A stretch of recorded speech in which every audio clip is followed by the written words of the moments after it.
Welcome to another edition of the Brew with Matt and Mike. Thank you guys for joining us again. We're going to break down the Purdue game, the good, the bad, the ugly, and try and get into a few different things here. So, first of all, how you doing today, Matt?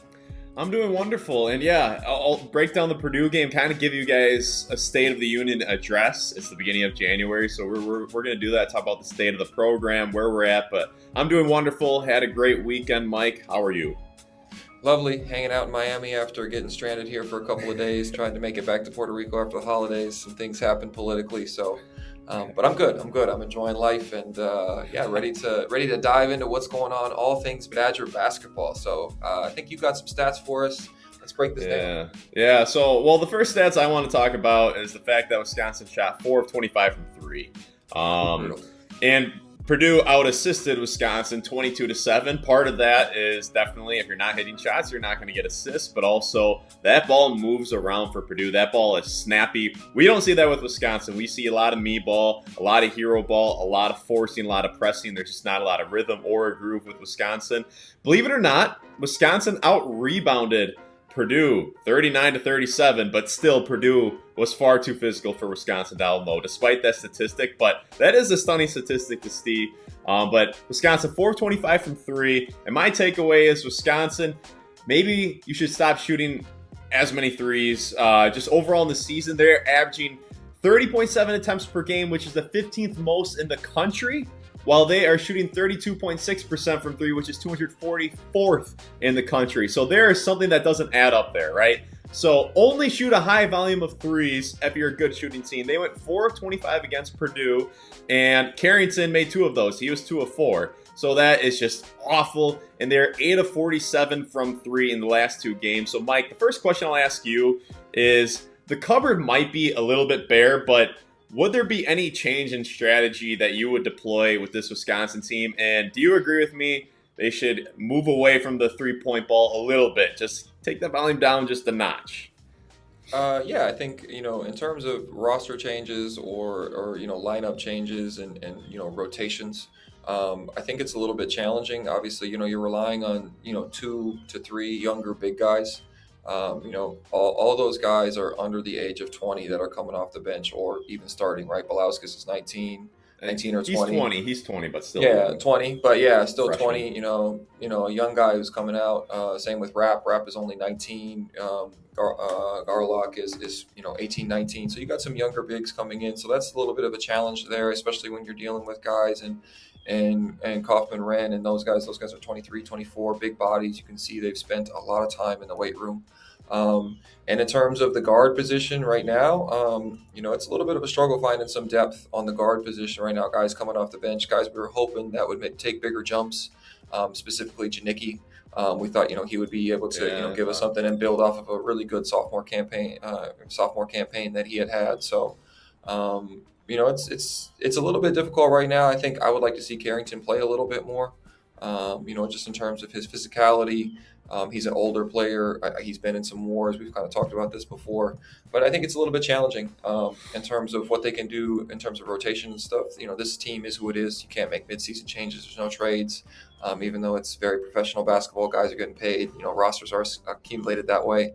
But I do think that there is some offensive strategy that can be changed a little bit. We did this when I was in school. We played my junior year. We had ran a lot of, we call it 1+ action with a lot of middle ball screen, and then you have the big guy replaced through the center. We had kind of ran some certain sets, and we were kind of in our own little groove, and we struggled. I think we were 1-2 to start the Big Ten play. We took a L at home against Iowa, and we were going to Purdue. And we lost there. We hadn't won there in like 15-something years. And before that game, we had a few days. And Coach Ryan did a great job. And we actually changed our offensive set. We put in a couple of different schemes that had a little bit more read-react, but the actions and the attack points changed. So I think realistically now, like I've talked about it a few times on this show, of we need to find a different attack point now. This European motion, it's good, it's great, but the steady diet of it, and when you have the same action continuously, teams can get really used to it. Teams can really pick up on the nuances of it, and they take away some stuff. Also, the biggest thing, last 2 games, the Badgers have just shot the ball poorly is a nice way to put it. So, they've had, we talked about it a little bit before off air. They had probably around 10 corner threes, kickouts, inside out shots that, they just got to knock down. It's just one of those things. It's like, and I think that's the biggest thing is if they can find another good shooting game here, if they shoot the ball well, they're a tough team to deal with. If they don't shoot the ball well, it's a little bit more challenging just because of the type of actions that they're continuously running. Yeah. And I made a joke about this before, but I am longing for the days of Ethan Happ getting the ball in the post 18 feet away from the hoop, where he'd post up 18 feet and do his thing, where it was not the prettiest thing, but I'm longing for those days because at least it was physical. At least they were getting towards that basket, even though it would take him a while to get there. And I'm not saying he was slow. It was just pound, pump fake, pivot, throw up some crazy spin, and it worked. Or if they would double, he would kick it on out, and the shooter would often brick it. But, when you talk about Purdue and their age, I just looked it up. Clough is 24. Wren, I know, is 23. But that's the name of the game. Like, if you have a team full of young guys, that's on you.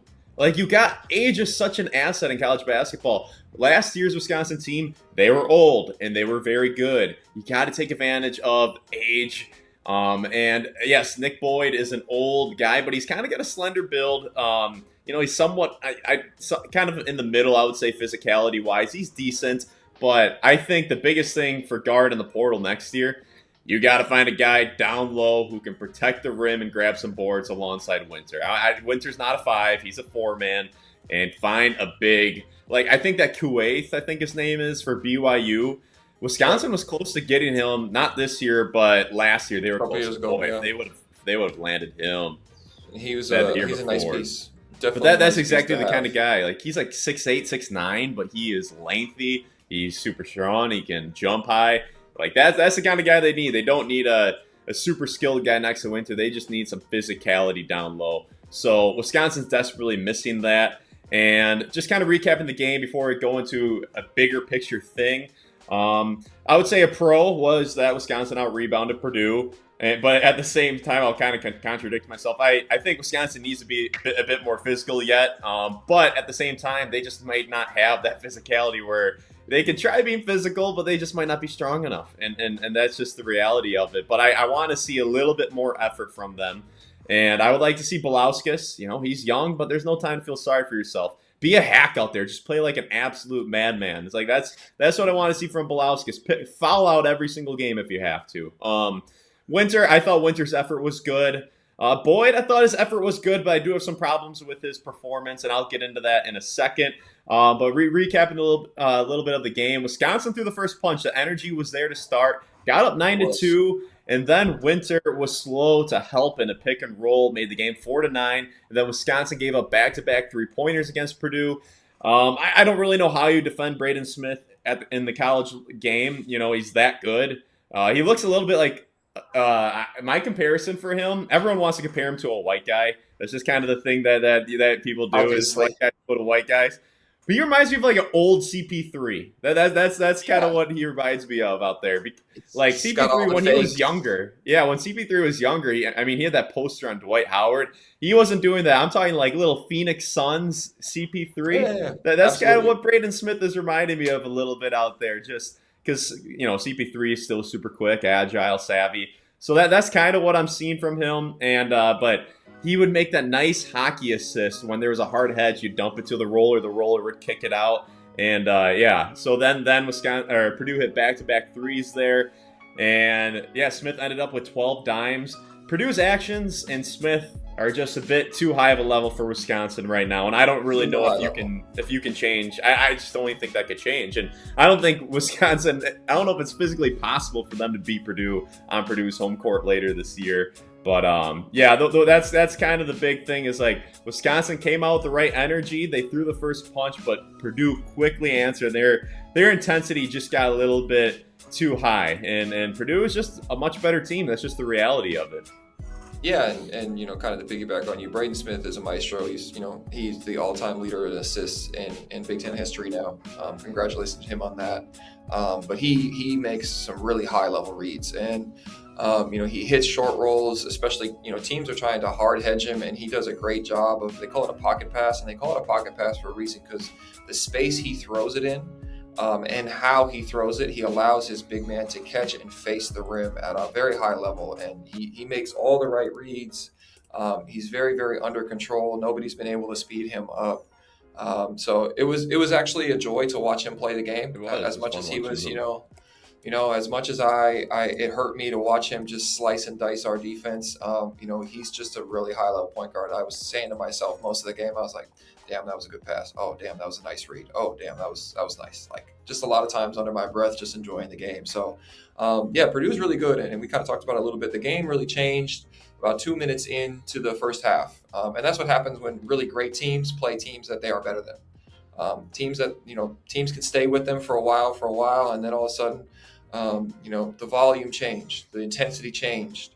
Purdue said, all right, it's time to kind of step on our throat and let's amp this up. And Purdue did. And Wisconsin was not up to the challenge of increasing their intensity or increasing their grit, their physicality. They just didn't have the gear to go to.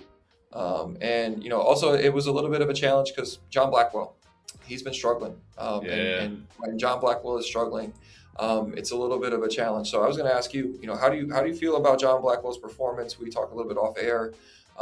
For me, he struggled a little bit since the BYU game. What do you think he needs to do to kind of get himself back on track? Where does this team need to go? And specifically with John Blackwell, are we capable, or is the Badgers capable of being a tournament team with him playing the way he is right now? No, definitely won't make the tournament if he doesn't turn things around.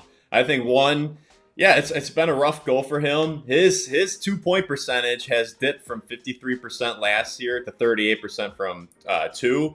And I like Blackwell, and I was getting pretty excited about him after that Marquette game. I'm like, wow, maybe there is an avenue for him in the NBA because, and I didn't see that before. Shaka Smart said, hey, he's at that level. And I believe, Shaka knows the game. And I was like, hey, if Shaka's saying that, maybe there is a path for him. But I hate to say it, but there's a reason why John Blackwell didn't get invited not only to the NBA Combine, but to the NBA G League Combine. He wasn't invited to either, which tells me he's far away from the NBA. So, big picture, I definitely think Blackwell should come back next year. But I feel a weird tension between him and Nick Boyd. And for both of them, my message to them would be, if you want to limit your money, keep puffing out your chest and have this, just this pissing contest to see who can average more points per game, who's the better player, and go 500 and see how much money you make next year. Versus if you guys can somehow figure out your shit and get this team to be a top 25 team, start winning some games, and hey, if your points go down a little bit, I guarantee you'll make more money next year if that's the case than if Wisconsin ends up with 13 wins this year. And there's a chance Wisconsin doesn't even get that far. But, I will say, fans who've been watching the show, I've been bullish on this team. I look on paper, and I think, I thought this was going to be a really good team. And Boyd isn't a miss in the portal. But the thing is like Tanjay was ultimate find, and he was a guy who was a 6-year senior, a 1-year guy, but he felt like a Wisconsin guy in that 1 year. Boyd, it feels like Boyd is more interested in getting his. But yeah, to answer your question, Wisconsin won't make the tournament if Blackwell keeps playing like this, and I think he should come back next year. Blackwell's getting paid, I heard, and I don't know if it's bad to air it out, but I heard $2 million is how much Blackwell is getting this year, and that's a nice amount of money to be making at Wisconsin. So, you're not going to make that much next year. Yeah, well, what I'm saying is you're not going to make that much in the G League next year. You're not going to get drafted. I highly doubt you'll see the floor next year. You can make $2 more million and come back to Wisconsin, improve your game, and maybe find someone who's more compatible with you than Blackwell. I don't think it's outside the realm of possibilities Blackwell makes the NBA. He's an alpha.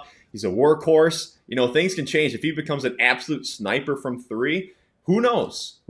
But yeah, there's a long way to go for John Blackwell and the Badgers. But yeah, and then just kind of another thing I want to address with Nick Boyd. is yes, he went for. You mind if I keep monologuing, or do you want to go to a different thing? Do your thing, sir. You're good. Okay. You're cooking right now. Get busy. Yeah. So I'm gonna go Nick Boyd. I hate this. I really hate this. And my all-time favorite hooper. Sorry, Mike. Devin Harris. Devin Harris is my all-time You're favorite hooper. And what I loved about Devin, and people don't realize this, is he had hustle and grit and did everything he could do to win, just like a Dellavedova. Like he had that kind of like. I don't care what my stats are. I'm gonna take a charge. I'm gonna dive for the loose ball, and I'm gonna chuck up a full court shot, even if it messes up my stats. And Devin, which was the guy for the Mavericks for years, where he would shoot 3 or 4 threes in a game, and 2 of those would be half court threes or a 2-for-1 3. That's not a good look. That would ruin his stats. Boyd is a guy, and I've seen this multiple times this year, and I hate this. He dribbles for too long intentionally and acts like he isn't able to get a shot up before the half. And what does that tell me? That tells me he cares more about his three-point percentage than he does about doing anything it takes to win. So I saw that once again from Boyd. Yes, he went 7 of 13 from the field. Yes, he went 10 of 10 from the free throw line. But I don't feel like he's doing whatever it takes to win. And yes, he played aggressive. But some of that aggression, I don't like. There were multiple times, I'm going to put an overlay of the picture, where he went 1-on-4 in transition. I like getting to the hoop. I like utilizing your speed. But he would go 1-on-4 instead of pulling that ball out. 1-on-3. I have multiple pictures of this, screenshots, and I'll throw them up. Winter cleaned it up. I think that might have been Winter's first basket of the game, either for Wisconsin's second or fourth point. Got an and one. But Boyd, so my message to Boyd, and I don't want to be too hard on him, but if you have a dream of playing in the NBA or making big money at the next level, like I said a little bit before, you can either be a guy who puts up 18 points per game on a team that doesn't make the NIT, or you can be a guy who lifts up his teammates and wins games averaging maybe 14 or 15 points per game. I think his mentality should be, hey, John Blackwell, Nolan Winter are capable players next to me. Balauskas has some skill. How can I lift them up and make them better? Like right now, he's getting his statistics look good, but he could do it on a very bad team, and there's been a lot of players over the years who put up good scoring numbers on bad teams and are forgotten about. 5 assists from Boyd in the last 3 games. It's just not going to get it done. So I think Boyd needs to shift his mentality. If he wants to make big money, if he has a dream of playing in the NBA, Wisconsin's got to start winning some games. So start lifting up your teammates. Yeah, I think, kind of piggyback on that. He just hasn't, he's physically very, very gifted, right? He's one of the better athletes out there. And in terms of him putting the pressure on the rim, he hasn't quite figured out that balance of, hey, I can go get to the rim and I can probably try and finish over a couple of guys, and or I can put pressure on the rim and dribble out. Like for me, if I was working with them right now, I would show him a lot of film of Steve Nash. I would be bringing out Steve Nash film for him because Steve Nash was very, very fast, but he did a great job of pushing in transition. But he knew when he needed to dribble out, and that dribble through. Literally, he would get all the way to the rim, and he'd be like, "Nope, I don't have a shot," and he would dribble through that baseline and push it back out, and just putting that pressure and putting the ball all the way to the baseline stresses defenses out, right? It stretches them out. It puts that at a different angle. So for him, I think it's very important that he kind of learns that, and we'll see if the coaching staff can kind of coach him up on that, because yes, he does a great job of getting out in transition. Yes, that is one of his absolute strengths, and he needs to continue to do that, but he hasn't done a great job of like you said, setting the table for everybody else, where in contrast, we just watched a dude who has played with, I listened to Coach Gard after the game. He said, we watched a point guard, all-time assist leader in Big Ten history, play with multiple big guys, and any big guy he's played with has succeeded. And yeah. he is one of those guys who, he's a player that definitely sees the game differently and sees the game in terms of, if I can make everyone else better around me, good things happen. So hopefully it can work out. Yeah, and I don't want to say that this all is coming from, like, there's a model I like to try to live by, is don't assume negative intent in ambiguous situations. Oh, yeah. Meaning, like, if you don't know, don't automatically assume it's something negative or it's something hostile. It very well is just, Boyd is more of a scoring guard, but yes. He needs to shift that mentality for Wisconsin to win. And him and Blackwell might be a little injured right now. Like, I saw a play where it looked like he was holding his groin, so that might be accounting for some of his struggles. But on that play, I forgot what it was. I think Clough I don't know how Blackwell hit the deck here, but I think Blackwell, it looked like he might have been holding his groin a little bit, but he kind of backed into Clough when Purdue was on offense, and he Yeah. fell over. And I don't know how he fell over on that play, but next thing you know, I think Clough got the rebound, kicked it out to Lawyer for a big three when Wisconsin was trying to dig into that lead. So, yeah, I think I would just like to see a little bit more cohesion. If you're going to be a bad team, at least I want to see heart, and I want to see them play like a team and play together. So we'll see. But I'm not overly optimistic moving forward. And yeah, I do like Wisconsin did play with some heart when they were down big. But let's go, Mike. If you had to bet right now, NCAA tournament or no for this team? I think they're going to be one of the first bubble teams, and whether they get in or not is interesting. We'll see. It's looking a little shaky right now. They don't have any quad one wins. They don't have a signature win right now, and they've gotten blasted by any team that they've played that is for sure a tournament team, right? All the teams that they've played and that are definitely tournament teams, top four seed style tournament teams. They've kind of gotten ran off the floor. Yeah. So we'll see what happens. I think they're going to be a bubble team, and it's going to be can they shoot the ball really well and beat somebody big, right? And Nick Boyd said in the press conference after, he's like, we just need to find one. We need to get one win, and that's we talked about it before this game. It was a big game for them to try and get to get that ball rolling, right? To find ways to find victories against better teams. So for me, we're looking at it right now. They're definitely looking like a bubble team.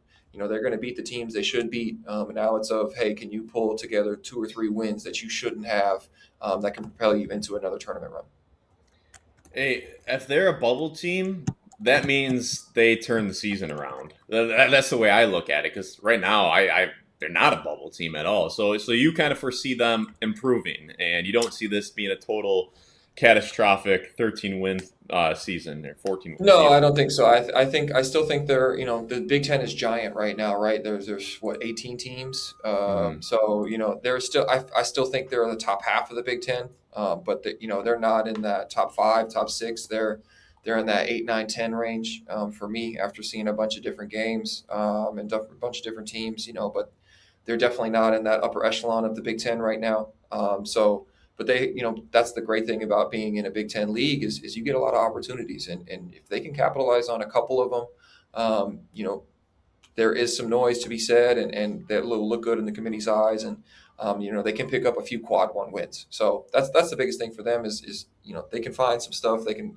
have a couple of maybe 2-3 weeks of just great shooting. That can solve a lot of problems too. 2-3 weeks of just guys lock in, the ball finds its way in, some good fortune, a couple of fortunate bounces, and all of a sudden we're looking at it like, all right, cool, they can make a small run to the tournament as well as going through the Big Ten tournament, right? They have the conference tournament to help improve their odds. So the opportunities are there. It's just for them to take advantage of it, and a few things go their way.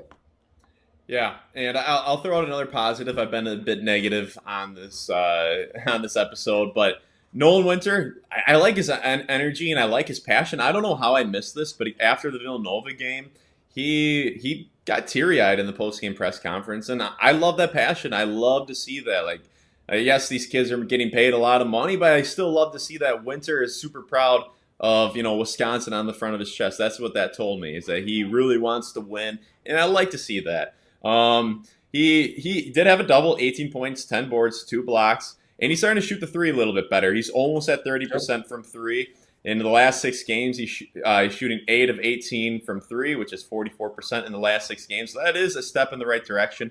And if you told me that stat line from Nolan Winter before the Purdue game and that Wisconsin would out-rebound Purdue, I would, yeah, I would think the outcome would have been a little bit different or a little bit closer, but not quite. But next question I got for you is, Rapp played more than Blauskas. Do you like that decision? I think he made it just based off of spacing. But Belauskas was physically doing okay. But I think, in terms of the big situation, I think Belauskas had some fouls. And, the other thing was just like he was struggling with Club. Like Club's a big, giant human. And Belauskas was struggling with him a little bit. And in terms of the spacing, I mean, I feel like, Rapp played pretty confidently. He knocked down a three. He wasn't as deer in the headlights as he has been in some games. So when that's the thing is when he can find some physicality and he can move a little bit. He had a nice steal finish in transition. Yeah, oh, good. He was doing some things that were well. So I think it's also it was more of a matchup thing. And no matter what happens, like whether Rapp is playing well or not, he does provide some spacing. Even if it's an extra foot or two. And I think that was kind of the biggest thing is providing spacing because those bigs down there were going to cause some problems, especially getting to the rim. All right, and then next question. Greg Gard hasn't made the Sweet 16 since 2017, back when he had some Bo Ryan guys, Nigel Hayes, Bronson Koenig, Vito Brown, Zach Showalter. Is Gard the answer for those Wisconsin Badgers moving forward?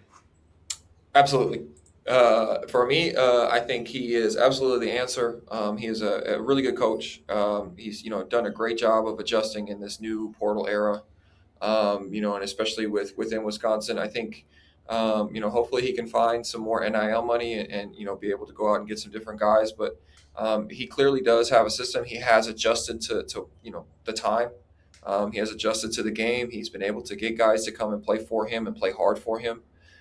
So I firmly believe he's the guy. He's done a good job of building out his staff with Wisconsin guys. We see with the football team, they went out and got somebody a little bit outside the program, right? They went and got Fickle, and he has his way, he has his settings. But I'm a big believer of if you're at a school, and especially with a brand like Wisconsin, it's a very well respected brand, and there's a very certain kind of idea about how they do things, right? He may have missed on a couple of things this year in terms of reloading a roster with the portal and everything like that. But it's also, they missed out on a couple guys, right? It's a different style of free agency. It's a different thing in recruiting too. And I think he's done a great job of adjusting. He knows the game. He knows what he wants. He has, altered some of his stuff and done it his way. And if you look at it, he still has a really high winning percentage. A couple of different things, in the tournament, they've kind of ran into a couple of buzzsaws here in the last couple of years. Last year's team when they played BYU, like BYU was a super high level team. That's not a six seed that they saw. They saw a team that was a little bit older, everything like that. So, and every year he's been able to go out and get guys, right, and just hasn't quite got the thing of where they've played their best basketball at the right time, always, tournament time. And that's kind of the thing and that's the biggest thing within college basketball. And one of the things that makes the NCAA tournament so great is just it's a one game lottery, right? And you hope guys play well during that time and they got to perform under that pressure. And a few things don't go your way. And all of a sudden you're looking at it like, man, we've been in the drought for a couple of years, but a few things do go your way. You get a bounce, you get a shot knocked down, everything like that can change your fortunes. It can change your outlooks, right? So, I think he's the guy. I think he's done a great job. I think he's going to continue to do a great job in a time where college basketball is in a really, really weird state. Yeah. And one more, and let's, if you can take this one in like 60 seconds. Kinziger, am I nuts that I wanted to see him play a little bit more than 5 minutes in this game? I was 0 of 2, 0 of 1 from 3, but I would just like to see him out there more for the future, and I also just his physicality, his aggressiveness. It's not at a high level yet, but I think he can hold his own, and I just want to see the ball move a little bit more. Am I nuts for wanting Kinziger out there more against a team like Purdue, or is this just too early? I think it's a little early. I mean, he did just come off a red shirt. He has only played and appeared in a couple of games. So for Kinziger, I would love to see him more, get him some more minutes. Hopefully he gets some minutes here coming up against UCLA. He's definitely got that it factor. He's got that Badger blood in him. He wants to play tough. He wants to play hard. He wants to play for the name on the front of the jersey. So love to see him more. But in a game like this, I understand why he only got 5 minutes. He just came off a red shirt. He's, Central Michigan and UW Milwaukee, completely different environment. That's completely different games. That's another planet away. So him getting 5 minutes, glad he got in there, glad he looked okay. He looked confident, but definitely not a situation where you throw him in there and throw him in the fire for 25. Okay, no learning by being thrown in the fire yet. And then last question is, it's been a little bit rough going for Wisconsin. They have not lived up to our expectations so far. Can you give Badger fans who've made it this far in the episode a fond memory you have versus Purdue? Big remembrance of me for Purdue. I mentioned it earlier. Man, going in my junior year, things were going a little bit weird for us. We hadn't really played as well as we had wanted to. We had lost to Marquette. We had a weird month of December where we lost some games that we shouldn't have lost. Jordan Taylor was an All-American point guard. We had a little bit. We had a good team, and we just hadn't put it together. So. We went to Purdue after taking an L at home, and we went to Purdue, and I just remember I knocked down a few shots. Jared Bergman was playing well, and we found a vibe, and we got to go and completely shut up Mackey Arena, because Mackey Arena is actually one of the toughest places to play in the Big Ten. If you didn't know, Oh Michigan yeah. State's very difficult, but Mackey's crazy because of the way their stadium is set up. If you get a chance to go, I highly recommend it just to see it. But their student section is about 10 feet off the floor and right behind the basket, so they really feel like they're on top of you. And it's an amazing college basketball environment, and getting to go in there and get my W in that building was definitely one of the highlights of my junior year career for sure. Yeah. No, I remember that game too, and I got it pulled up here. Yeah, 4 from 3, and and just kind of thinking about that a little bit is those teams, and I look at the guys on your team: Ryan Evans, Jordan Taylor, Josh Gosser, Jared Bergman, Mike Bruzewitz in the starting lineup. That's a lot of solid physical guys, and this team is just lacking that. They're missing that. So it's like, when you guys weren't hitting shots, I mean, when you guys would hit shots, you can beat absolutely anybody. But you guys are so solid on the board, so solid defensively, that you always had that to rely on. This team just doesn't have that. So that's something to consider moving forward. But this was a great episode of The Brew with Matt and Mike. Thank you so much for making it to the end of the video with us. Hit that subscribe button. We might expand a little bit, talk a little bit of non-Badgers, maybe some stories from Mike overseas, his college career, so that'll be Badgers, but maybe some topics outside the world of just Wisconsin Badgers. So stay tuned for that. Hit that subscribe button for more, and we will see you soon.